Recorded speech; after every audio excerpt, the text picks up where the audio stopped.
سر بہت شکریہ ہمارے لیے ٹائم نکالنے کے لیے. سب سے پہلے تو سر تازہ واقعہ ہے پنجاب میں وکلا گردی کے حوالے سے فیض الحسن صاحب پر اٹیک کیا ہے اور پی آئی سی کے اوپر جو اٹیک کیا ہے اس کے حوالے سے آپ کا موقف جاننا چاہ رہے تھے سر. ویسے تو موقف کیا ہوگا جی، بڑا افسوسناک ہے. وکلا پڑھی لکھی کمیونٹی ہے اور ان کو اس طریقے سے، میں نے اس سے پہلے بھی ان کے بہت سے واقعات ہیں جہاں پہ وکلا نے اس قسم کی حرکت کی، لوگوں کو تھریٹن کیا.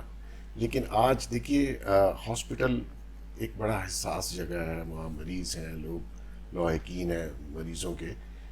اگر کچھ تھوڑا بہت ڈاکٹروں کے ساتھ آپ کا مسئلہ بھی تھا تو آپ کو اس طریقے سے ریئیکٹ نہیں کرنا کہ آپ جا کے پراپرٹی کو بھی ڈیمیج کریں اور پورے جو سسٹم ہے وہاں پہ ہاسپٹل کا توڑ پھوڑ کی، مریضوں کو اور لوگوں کی جو گاڑیاں تباہ کی، املاک توڑی.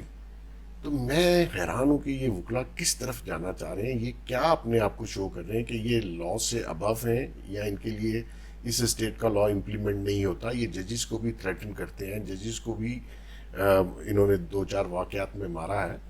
تو مقصد یہ ہے کہ اس کا کچھ نہ کچھ حل نکالنا پڑے گا، اور ایز اے سوسائٹی پورے پاکستان کی جو عوام ہے ان کو سوچنا پڑے گا کہ یہ وہ لوگ ہیں جو جاہل نہیں ہیں، جن کے پاس ڈگریز ہیں، لیکن یہ اگر اپنے آپ کو ابو لا سمجھیں اور جو چاہے دل میں آئے کریں تو میرا خیال کہ اس اسٹیٹ کو ایکٹ کرنا چاہیے. اور جو لوگ اس آج والے واقعے میں انوالو تھے، میں سمجھتا ہوں ان کو ایک ایسی سزائیں ملنی چاہیے تاکہ کسی کی دوبارہ کسی ہاسپٹل میں جا کے توڑ پھوڑ اور اس قسم کی حرکت کرنے کی ضرورت نہ ہو.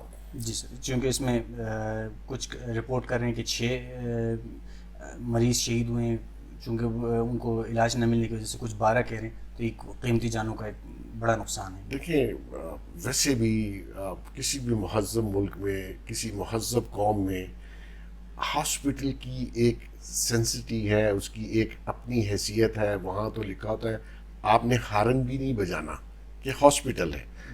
یہاں آپ نے جا کے جو کچھ کیا آج وہ پوری قوم دیکھ رہی ہے. اور میں سمجھتا ہوں کہ اس پہ تو مطلب کیا بندہ تبصرہ کرے کہ یہ کون لوگ ہیں، یہ کہاں سے آئے ہیں اور ان کے ذہن میں کیا تھا. آپ نے کسی ڈاکٹر سے اگر کوئی ناراضگی ہے تو اس کا مطلب یہ نہیں کہ آپ مریضوں کو بھی جو ہے اس طریقے سے ٹریٹ کریں، آپ املاک توڑ دیں. ہمارے ہاں تو پہلے پیسے نہیں ہیں، پہلے ہاسپٹلز کم ہیں. ہماری گورنمنٹ کے پاس اتنی سپورٹ نہیں ہے کہ وہ نئے ہاسپٹل بنائیں اور روز آپ توڑ دیں اور نئی چیزیں آ جائیں. یہ گورنمنٹ کو کاسٹ کرتا ہے، عوام کا ٹیکس کا پیسہ ہے. تو مقصد یہ ہے کہ یہ، اور پھر آپ اگر ایک وزیر صاحب گئے ہیں، وہ اگر آپ میں کوئی صلح صفائی کو بیچ بچاؤ، آپ نے ان کو بھی مارا، تو مطلب آپ، یہ تو لا لیسنس ہے، کوئی بنانا ریپبلک نہیں ہے. گورنمنٹ کو چاہیے، عوام کو چاہیے کہ ان سے حساب مانگیں، ان سے پوچھیں کہ آپ نے یہ حرکت کیوں کی. ان کا بائیکاٹ ہونا چاہیے، ان کے خلاف جانا چاہیے. اور ان کے تو میں حیران ہوں جو ان کی فیملیز ہیں وکلا کی، وہ کیا دیکھ رہی ہوں گی. ان کا بال بچہ ٹیلی ویژن نہیں دیکھتا کہ یہ لوگ کیا کر رہے ہیں. اس میں وکلا لیڈیز بھی گئی نہیں تھی. میں آپ تماشا دیکھنے گئی ہیں، آپ کس چیز کے لیے گئی ہیں وہاں. تو مقصد ہے کہ ان وکلا میں جو سینئر لوگ ہیں، میری سمجھ سے باہر ہے کہ وہ ان کو کیوں نہیں سمجھا رہے کہ آپ نے کم سے کم ہاسپٹل کا تو خیال کریں، ان مریضوں کا خیال کریں. اگر آپ کا بھی جھگڑا ایک مریض کی وجہ سے، تو وہاں ہزاروں مریض اور بھی تھے جن کو آپ نے آج جو کچھ کیا. میں سمجھتا ہوں اس کے لیے تو الفاظ نہیں کہ اس کی مذمت کیسے کی جائے. سر آج اسلام آباد ہائی کورٹ سے طبی بنیادوں پر آصف علی زرداری صاحب کو ضمانت ملی ہے. ساتھ ہی بلاول نے کہا ہے کہ زرداری شکاری ہیں، کھلاڑی کا شکار کریں گے اور حکومت کا خاتمہ کریں گے. آپ کیسے دیکھ رہے ہیں ضمانت کو، اور پلس ان کے یہ جو بیانات ہیں؟ دیکھیں، وہ بیل تو میرے خیال میں زرداری صاحب کی میڈیکل گراؤنڈ پہ ہونی چاہیے تھی. اس میں مجھے نہیں پتا کہ زرداری صاحب نے یہ بیل بہت لیٹ اپلائی کی ہے. وہ بھی میرے خیال میں اپنے فیملی ممبرس کے زور پر وہ اپلائی کرنا نہیں چاہ رہے تھے. تو یہ بیل ان کو میرے خیال میں میڈیکل گراؤنڈ پہ جو ہائی کورٹ نے دی ہے ایک بہتر اقدام ہے، کیونکہ نیب میں بہت سے مقدمات ایسے ہیں جو سالوں سال چلتے ہیں اور لوگ جیلوں میں رہتے ہیں اور انصاف نہیں مل رہا نیب کی طرف سے، یا ان کی پراسیکیوشن اتنی ڈیلے ہوتی ہے. تو میرے خیال میں یہ ہائی کورٹ کا اچھا فیصلہ ہے. جتنے بھی مریض لوگ ہیں ان کو ہاسپٹلس میں یا جیلوں میں پڑے ہوئے ہیں ان کو بیل ملنی چاہیے. کیسز چلتے رہیں گے، کیسز تو ختم نہیں ہو رہے، لیکن بیل ایک فنڈامنٹل رائٹ ہے کسی بھی مجرم کا کہ اس کو بیل ملنی چاہیے، کیس کی کوئی بھی نوعیت ہو. لیکن کیونکہ نیب لا میں بیل کا سسٹم اس طرح کے نہیں ہے، آپ 90 دن ریمانڈ پہ رکھتے ہیں اور پھر 2-3 سال. تو زرداری صاحب ان اے سینس کیونکہ پولیٹیشینز ہیں، پھر بیمار تھے، ایکس پریزیڈنٹ ہیں، تو ان کو بیل ملی ہے میرے خیال میں میرٹ پہ ملی ہوگی، یا جو میڈیکل رپورٹ ان کے بورڈ نے دی ہے. جہاں تک بلاول صاحب کے بیان کا تعلق ہے، دیکھیں پولیٹیکل سٹیٹمنٹس تو بہت آتی ہیں، میں اس پہ کوئی زیادہ تبصرہ نہیں کروں گا. میں سمجھتا ہوں کہ it is only political statement. ابھی تک گورنمنٹ، عمران خان کی گورنمنٹ کو کوئی سیریس تھریٹ میری نظر میں تو نہیں ہے. فیوچر میں ہو تو آئی ڈونٹ نو. سر مریم نواز نے بھی ECL سے نام نکالنے کے لیے درخواست دی ہے. ان کی ضمانت ہی صرف اس بنیاد پہ ہوئی تھی کہ وہ اپنے والد کی خدمت کریں گے. والد صاحب باہر ہیں ملک سے، انہوں نے ECL کے لیے نام، تو کیا ایک عجیب سا مذاق نہیں ہے؟ دیکھیں جی، ملک تو مذاق بنا ہوا ہے. ہمارے ہاں پاورفل لوگوں کے ساتھ جو ٹریٹمنٹ ہوتا ہے اور جو ایک عام آدمی کے ساتھ ہوتا ہے، اس میں بہت فرق ہے. نیچرلی ابھی ان کی سزا سسپینڈ ہے، جس کیس میں ان کی بیل ہوئی ECL میں وہ پہلے تھیں. تو میرے خیال میں جس طریقے سے کورٹ نے 7 دن دیے گورنمنٹ کو، میرا خیال ہے کہ ان کو کورٹ شاید اجازت دے دے باہر جانے کے لیے، 1 ٹائم پرمیشن مل جائے. اور یہ پاکستان ہے، اس میں کچھ بھی ہو سکتا ہے. بٹ سر یہ PTI کی گورنمنٹ پھر کس پوزیشن پہ ہوگی؟ دیکھیے گورنمنٹ اگر کورٹ اجازت دیتی ہے تو گورنمنٹ کچھ کر نہیں سکے گی. پہلے بھی ہائی کورٹ نے اجازت دی ان کو، نواز شریف صاحب کو، ایک 50 روپے والے اسٹامپ پیپر پہ جانے دیا. ٹھیک ہے، ان کی بیل ہو گئی تھی، وہ علاج یہاں نہیں کرانا چاہ رہے تھے، اب لنڈن میں ہے. تو آپ نے دیکھ لیا KFC بھی کھا رہے اور پھر بھی رہے. یہاں چیزوں کو بیہائنڈ دا سین کون چلا رہا ہے، کس طریقے سے منور ہو رہا ہے. اور یہ ہم سمجھے تھے کہ شاید ملک یا ہمارے آنے والی نسلیں شاید چینج ہو جائیں گی، ایک سسٹم بن جائے گا. تو میرا خیال میں پاکستان میں کوئی سسٹم نہیں بنے گا. یہ ایلیٹ لوگ، پاورفل لوگ، پیسے والے لوگ، ان کے لیے کوئی سسٹم نہیں ہے. یہ سسٹم کو بائی پاس کرتے ہیں، سسٹم کو خود کریٹ کرتے ہیں، خود توڑتے ہیں. آپ دیکھ لیں دنیا میں میرا خیال میں یہ واحد ایگزامپل ہوگا کہ ایک شخص جیل میں سزا کاٹ رہا ہو، باہر آ کے لندن چلا جائے. یہ کیسے ممکن ہے؟ تو بس پاکستان میں ممکن ہوا. تو مریم کا تو کوئی ایشو نہیں ہے، وہ تو سمجھیں گئی.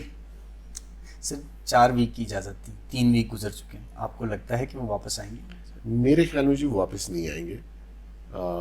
یہ علاج جس طریقے سے وہ کروانا چاہ رہے ہیں، یہاں تو پلیٹلیٹس صبح شام بتا کے پوری قوم کو کہ جی ابھی گئے اور صبح گئے.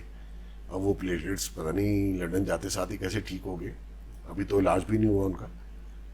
تو مقصد یہ ہے کہ بیمار تو وہ ضرور تھے، اس میں کوئی شک نہیں ہے، لیکن بیمار اور بھی بہت لوگ ہیں جیلوں میں جن بیچاروں کو نہ میڈیسن ملتی ہے. تصور نہیں ہے کہ ان کو باہر کسی جیل کے ہاسپٹل کے علاوہ کسی ہاسپٹل میں ٹریٹمنٹ مل جائے.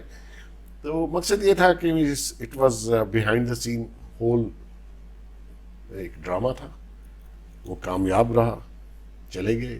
نیچرلی وہ اپنی بیٹی کو چاہیں گے کہ وہ بھی اس میس سے نکلے جب حالات ان کی فیور میں ہوں گے. کیونکہ یہ سارے جتنے بڑے بڑے لوگ ہیں انہوں نے فیملیاں باہر اسی لیے رکھی ہوئی ہیں، پیسہ باہر ہے، ان کے گرینڈ چلڈرن باہر ہیں. وہ صرف پاکستان میں سیاست کرنے آتے ہیں. تو سیاست کا مقصد یہ ہے کہ جب حالات بہتر ہوں گے تو آ جائیں گے. ادروائز میں نہیں سمجھتا کہ ان حالات میں عمران خان کی گورنمنٹ میں ان سچویشن میں، کیونکہ آنے کا مطلب ہے آپ ٹھیک ہوگے. اگر آپ ٹھیک ہوگے تو پھر آپ نے کہاں جانا ہے؟ جیل میں جانا ہے. تو پھر جیل میں کیوں جانا ہے؟ لنڈن بہتر ہے. وہ ویسے بھی میاں صاحب کو بڑی فیوریٹ پلیس ہے. سر گورنمنٹ کو ان سے فیور بھی چاہیے اس وقت، آرمی چیف صاحب کی جو ایکسٹینشن کے اوپر قانون سازی ہے وہ کرنے کے لیے. تو کیا آپ کو لگتا ہے کہ اس معاملے پہ آ کے حکومت بلیک میل ہو جائے گی یا ہو گئی ہے آلریڈی؟ دیکھیں یہ سینسٹیو ایشو ہے. ساری پولیٹیکل پارٹیز جتنی بھی ہیں پارلیمان میں اس وقت، یہ ساری مل کے جہاں تک آرمی چیف کی ایکسٹینشن اور اس آرمی ایکٹ میں جو ترامیم لانی ہے اس میں ماشاءاللہ یہ سارے آگے ہوں گے. اور جتنی بڑھ کے یہ اپوزیشن والے مار رہے ہیں یا جو اسٹیبلشمنٹ ہونے کا تانا دیتے ہیں یا جو عمران خان کو سلیکٹڈ ہونے کا تانا دیتے ہیں، آپ دیکھیے گا سب سے آگے ہوں گے. یہ میں کیونکہ 32 ایئر سے جرنلزم میں ہوں اور میں نے بہت سی گورنمنٹیں آتی جاتی دیکھی ہیں، کوئی ایتھکس نہیں ہے. اوپر سے جو بھی بیان آئے گا اندر سے ماشاءاللہ سب ووٹ دیں گے. اور یہ امینڈمنٹ، ہاں جو الیکشن کمیشن ہے یا دوسری امینڈمنٹس ہیں یا جو دوسری لیجسلیشن کروانی ہے، بہت سے بل پینڈنگ ہیں ان کے، اس میں شاید یہ گورنمنٹ کو بلیک میل کریں. لیکن یہ جو آرمی ایکٹ ہے اس میں آپ دیکھیے گا ماشاءاللہ سب بتائیں گے رات کو کہ میں نے یہ بھی کیا، میں نے یہ بھی کیا. کلیئر ہے. ہاں یہ کلیئر ہے، اس میں کوئی شک نہیں. سر آپ نے الیکشن کمیشن کی بات کی. الیکشن کمیشن اس وقت فنکشنل نہیں ہے کیونکہ 2 ممبران سندھ اور بلوچستان کی بھی اپائنٹ نہیں ہے، اور اب جو چیف الیکشن کمشنر ہے ان کی بھی مدت ختم ہو چکی ہے. حکومت نہ اپوزیشن اس کے ساتھ بن پا رہی ہے، نہ حکومت کسی طریقے سے بن پا رہے ہیں کہ اس معاملے کو حل کریں. تو یہ آئینی بحران آپ کو حل ہوتا ہوا نظر آ رہا ہے یا یہ آگے مزید بڑھنے کے لیے چانسز ہیں؟ دیکھیں کہ دونوں گورنمنٹ کو اور اپوزیشن کو ایکولی الیکشن کمیشن فال چاہیے. اس کا اگر آپ اس کو فال نہیں کریں گے، آپ اس کے مقصد یہ ہے کہ یہ بھی طریقہ کار غلط ہے. مہذب ملکوں میں تو یہ لا اچھا ہے کہ آپ اپوزیشن کو اور سرکار اپوزیشن لیڈر کو بلا کے پوچھے یہ نام یہ نام. یہاں تو حالات ہی ایسے ہیں، اپنے بندے، گھر کے بندے، ججز بھی وہی، پولیس بھی وہی، بیوروکریٹس بھی. تو یہ نظام خراب اسی لیے ہوا ہے. میں سمجھتا ہوں کہ یہ ٹریڈیشن، یہ لا غلط ہے. آپ اپوائنٹ کیجئے، میرٹ پہ بندہ لائیں. اس میں بھی میرا خیال ہے کہ کچھ لین دین کر کے اپوزیشن گورنمنٹ، یہ بحران بھی حل ہو جائے گا ویک 10 days میں، زیادہ دور نہیں ہے. لیکن میں سمجھتا ہوں کہ اگر آپ نے اس ملک کو آگے لے کے جانا ہے اور نئی نسلوں کو کچھ دے کے جانا ہے تو پھر یہ جو لاز ہیں ان کو آپ بدلیے. اور ابھی تک تو نیا پاکستان میں مجھے کوئی چینج نظر نہیں آئی جس کی امید میں بھی کر رہا تھا اور میرے ساتھ کروڑوں لوگ کر رہے ہیں. تو میں سمجھتا ہوں کہ گورنمنٹ کو چاہیے کہ ان چیزوں سے جو اس قسم کے لا اس سے جان چھڑائیں اگر آپ نے اس ملک کو آگے لے کے جانا ہے اور میرٹ پہ لے کے جانا ہے.